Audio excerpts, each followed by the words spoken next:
On July 11, 2025, a historic event unfolded in a Seoul courthouse, one that would send ripples far beyond the city's borders. The air was thick with anticipation as journalists, activists, and curious onlookers gathered, sensing that something unprecedented was about to take place. Choi Min-kyung, a 53-year-old North Korean defector who had risked everything to escape her homeland, stepped forward to file a lawsuit directly against Kim Jong Un, the supreme leader of North Korea. Her journey from the repressive north to the bustling streets of Seoul had been marked by hardship, loss, and a relentless pursuit of justice. This is the first time in South Korean history that a defector has taken such direct legal action against the North Korean leader himself. The move stunned legal experts and human rights advocates alike, as it challenged long-standing assumptions about accountability and justice on the Korean peninsula. Choi's lawsuit is a bold, two-pronged attack. She seeks both financial compensation for her suffering and criminal accountability for crimes against humanity. Her legal team meticulously documented years of abuse, forced labor, and state-sanctioned violence, building a case that would be impossible to ignore. The civil complaint demands 50 million won, about $37,000, symbolizing not just a monetary sum, but an official recognition of her trauma and the suffering endured by countless others. For Choi, this amount represents a public acknowledgement of the pain inflicted by the regime. The criminal complaint urges South Korean prosecutors to investigate Kim Jong Un and his top security officials, directly challenging the shield of sovereign immunity that has long protected the North's leadership. If successful, this could set a precedent for future cases against authoritarian rulers. This case marks a turning point in the fight for North Korean human rights, transforming personal pain into a legal challenge that could inspire others. Choi's courage has already sparked conversations among defectors and activists, fueling hope for broader change. Choi's decision to name Kim Jong Un as the primary defendant is a powerful invocation of command responsibility, holding him accountable for the regime's brutality. By targeting the very top of the power structure, she is demanding that the world recognize the suffering of North Korean people as a direct result of leadership decisions. Her quest for justice could spark a global movement, changing how the world confronts one of its most secretive regimes. As the world watches, Choi's case stands as a beacon of hope for those who have suffered in silence and a challenge to the international community to act. Choi Min-kyung's journey began in 1997, when she made the desperate decision to flee famine-stricken North Korea. Starvation and political oppression had left her with no choice but to risk everything for a chance at survival. She crossed the border into China, hoping to find safety and a new beginning, but the reality she encountered was far from what she had imagined. In China, Choi lived in constant fear, always looking over her shoulder. The Chinese authorities, under pressure from North Korea, offered no true refuge. Over the course of more than a decade, Choi was captured and forcibly repatriated 4 separate times, each return more harrowing than the last. The threat of being discovered was a shadow that never left her side. Each time she was sent back, the punishments grew more severe. She endured brutal interrogations, physical abuse, and the constant fear of execution. In 2008, her ordeal reached a breaking point with a particularly brutal detention, designed to shatter her spirit and deter others from attempting escape. Yet Choi's determination never wavered. Against all odds, she managed to escape once more, navigating a perilous journey through multiple countries. In 2012, she finally reached South Korea, where she was greeted with relief and hope for a new life. Although she was now safe from the threat of repatriation, the trauma of her experiences lingered. Choi bore deep physical and psychological scars, including severe PTSD, nightmares, and anxiety that haunted her daily life. Refusing to let her suffering define her, Choi found strength in community. She transformed her pain into purpose, founding and leading an organization dedicated to supporting families of North Korean detainees and advocating for their rights. Her story is one of extraordinary resilience. She has gone from fugitive to advocate, using her voice to speak for those who cannot. The freedom she fought so hard to win came at a cost few can imagine. Yet Choi now channels her trauma into the pursuit of justice, determined to hold those responsible to account. Her lawsuit is the culmination of this long and painful journey, a quest not just for her own safety, but for accountability, dignity, and hope for all North Korean defectors.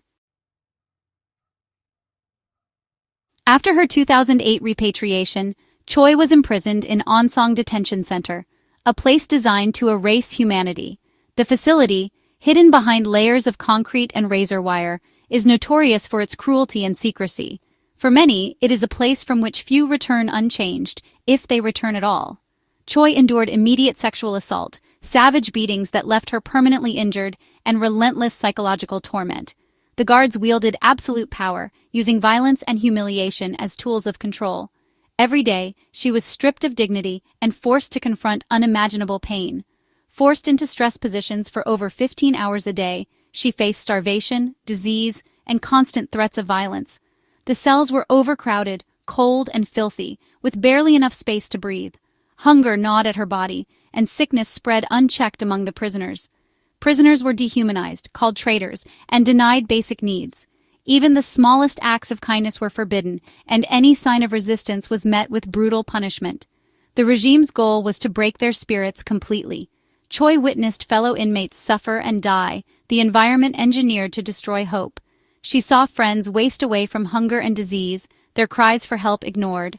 The sense of despair was overwhelming, and death was a constant presence. Her testimony is not unique. Thousands of defectors have described similar horrors. Survivors carry deep scars, both physical and emotional, and their stories echo across borders, demanding to be heard.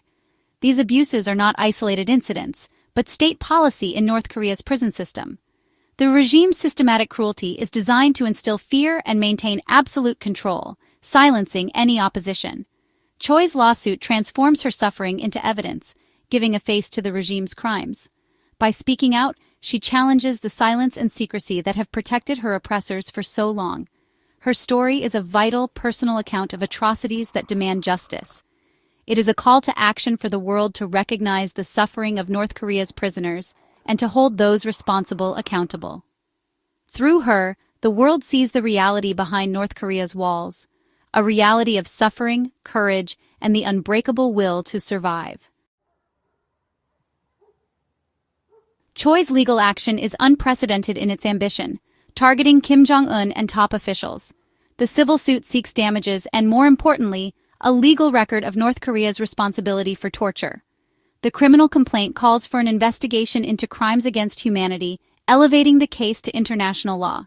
Choi's team argues these abuses were state policy, orchestrated from the highest levels.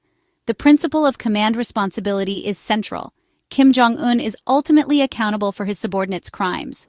South Korea's constitution grants its courts jurisdiction, making this case possible. While enforcement is unlikely, the case aims to set a legal precedent and document the regime's crimes with judicial rigor. This strategy lays the groundwork for future accountability, both in Korea and beyond. Choi is backed by a formidable coalition, led by the Database Center for North Korean Human Rights, NKDB. NKDB's years of research and testimony collection have built the foundation for this case. The legal team includes Lee Young-hyun, the first North Korean-born defector to become a lawyer in South Korea. His unique perspective bridges the gap between survivor and advocate. The team knows immediate enforcement is unlikely, but their goal is to create an indelible legal and historical record. By linking Choi's story to broader patterns of abuse, they strengthen the case for crimes against humanity. This coalition represents a new era of defectors and advocates using the law to demand justice. Their work is a model for survivor-led, expert-backed human rights advocacy. Choi's lawsuit is a legal first. No defector has ever sued North Korea's leader directly in South Korea. Previous cases targeted the state, not the man at the top. By naming Kim Jong Un, Choi personalizes accountability, sending a message that dictators can be called to account. The parallel criminal complaint for crimes against humanity is also unprecedented. This pushes South Korean law into new territory, asking prosecutors to investigate a foreign leader for international crimes. A victory would create a legal foundation for global activism and sanctions. If successful, it could inspire a wave of similar lawsuits from the 30,000 North Korean defectors in South Korea. Choi's case could open the door to collective legal action, amplifying the call for justice. The symbolic impact alone is a powerful blow to the regime's impunity. Choi's legal team sees this lawsuit as the first step in a global campaign. Any judgment will be submitted to the United Nations and the International Criminal Court, ICC. The case builds on the 2014 UN Commission of Inquiry, which found North Korea guilty of crimes against humanity. Choi's story personalizes those findings, urging the UN Security Council to act. While China and Russia have blocked ICC referrals, a South Korean court ruling could add new pressure. Even without ICC action, the case can support targeted sanctions and advocacy at the UN. Choi's validated testimony becomes a powerful tool for international accountability.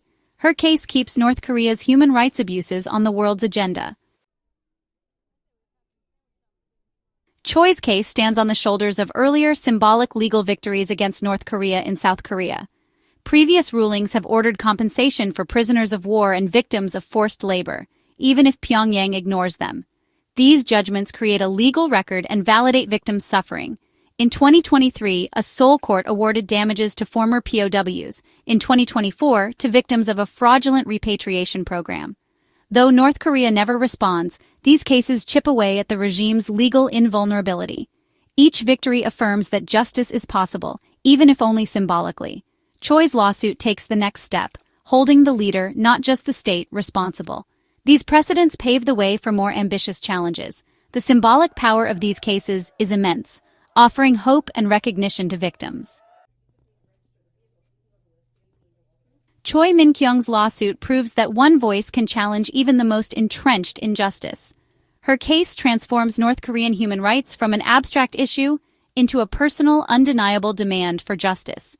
By bringing her story to court, she forces society to confront the regime's cruelty. Her courage inspires other defectors to speak out, showing that their stories matter.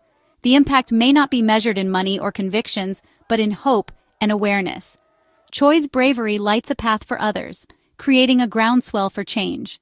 Her case is a declaration that human dignity cannot be silenced by borders or dictators. Even in darkness, the fight for justice begins with one person daring to speak the truth.